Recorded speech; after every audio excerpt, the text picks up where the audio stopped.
வணக்கம் ஃப்ரெண்ட்ஸ். இந்த வீடியோவில் வந்து நம்ம உட் பாலிஷ் வந்து போட்டோம்னா நல்லா ஒரு கண்ணாடி மாதிரி ஒரு ஃபினிஷிங் வரணும். அதுக்கு ஃபஸ்ட்டு நம்ம என்ன செய்யணும் அதை பற்றின வீடியோ தான் இந்த வீடியோ. வீடியோவை ஸ்கிப் பண்ணாமல் பாருங்கள். நம்ம உட் பாலிஷ் பண்ணுறோம் அப்படின்னா உட் பாலிஷ் போடுவோம், ஆனால் இது மாதிரி ஒரு ஃபினிஷிங் வரத்துக்கு கஷ்டமாக இருக்கும். நம்ம கண்ணாடி மாதிரி இருக்காது. பார்த்தீங்கன்னா அப்படியே அலையாக வரும், ஆனால் புள்ளி புள்ளியாக இருக்கிற மாதிரி இருக்கும், டாட் டாட்டாக வரும், மோடும் பழமாக இருக்கும். இது மாதிரி நம்ம ஒரு ஃபினிஷிங் வரணும், கண்ணாடி மாதிரி வரணும்னா ஃபஸ்ட்டு கோட்டில் செய்ய வேண்டிய முக்கியமான ஒரு வேலை என்னென்னா பட்டி பார்த்து தேய்க்கணும். ஃபஸ்ட்டு நாங்கள் என்ன பண்ணுறோம் அதை பற்றி நான் உங்களுக்கு சொல்கிறேன் பாருங்கள். நாங்கள் செய்கிற முதல் வேலை என்னென்னா, இது மாதிரி கர்ப்பம் இருக்கும் தேக்கு மரத்தில் பார்த்தீங்கன்னா இது மாதிரி பஞ்சு மாதிரி வரும் இடையில. அந்த பஞ்செல்லாம் இது மாதிரி சுரண்டி எடுத்துடணும். அது அப்படியே நம்ம பாலிஷ் போட்டோம்னா இதுலேயும் அலையாக இருக்கும்.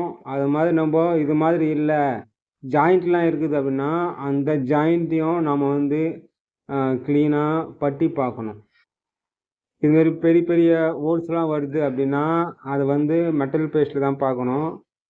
சாதாரண சிலர் வந்து அந்த சாக் போட்டு கூட்டி பார்க்கறதுலாம் இதுமாரி பெரிய பெரிய பட்டிலாம் பார்க்கவே கூடாது சுத்தமாக.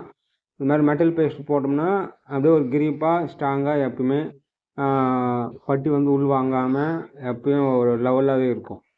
நம்ம சாதாரண சாக் போட்டு பட்டி பார்த்துட்டிங்க அப்படின்னா உள்ளே வச்சு அது என்ன ஆகும்னா காய காய வந்து வெடி போடும், பள்ளமாகும்.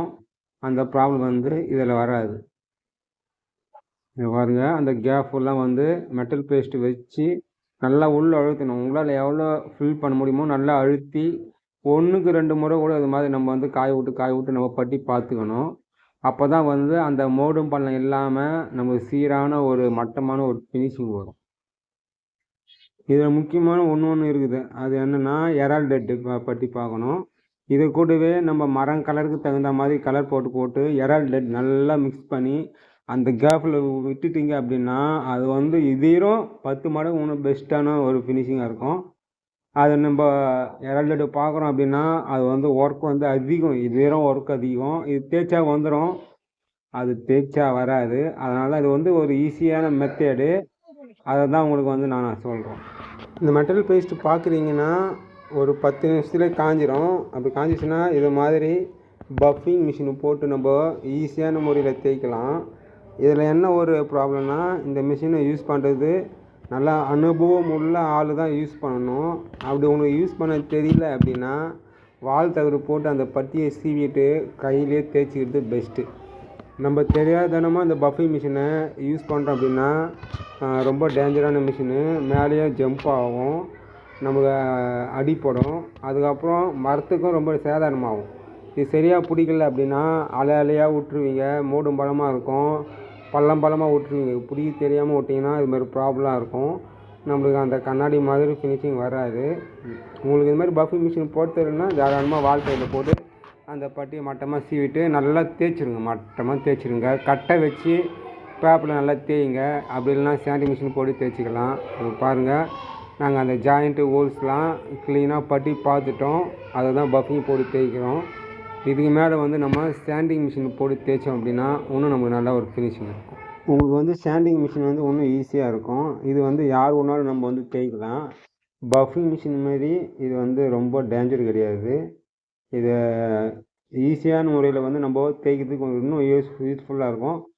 என்ன ஒன்றுனா இன்னும் கொஞ்சம் ஹார்ட் ஒர்க்காக நம்ம வந்து தேய்க்கிற மாதிரி இருக்கும். மெட்டல் பேஸ்ட் பார்த்தது ஹார்ட் ஒர்க்காக போட்டு இது மாதிரி சாண்டிங் மிஷின் போட்டு தேய்ச்சிட்டு அதுக்கப்புறமா கையில் தேய்க்கணும். இது மாதிரி கையில் தேய்ச்சிட்டோம் அப்படின்னா அந்த ரஃப்னஸ்லாம் க்ளீனாக போயிடும். இதுக்கு மேலே நம்ம தூசு தட்டிட்டு நம்ம பாலிஷ் பண்ணோம் அப்படின்னா நமக்கு வந்து ஒரு பர்ஃபெக்டான ஒரு ஃபினிஷிங் இருக்கும், கண்ணாடி மாதிரியான ஒரு ஃபினிஷிங் வரும். இது மாதிரி ஒர்க்குங்கெலாம் நிறைய ஒர்க்கு இருக்குது உட் பாலிஷில்.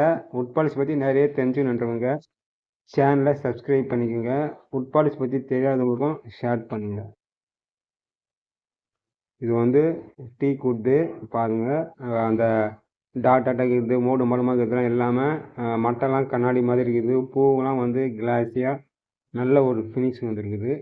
இந்த டோருக்கு வந்து 4 கோட்டிங் அப்ளை பண்ணியிருக்கிறோம் பியூ பாலிஷு.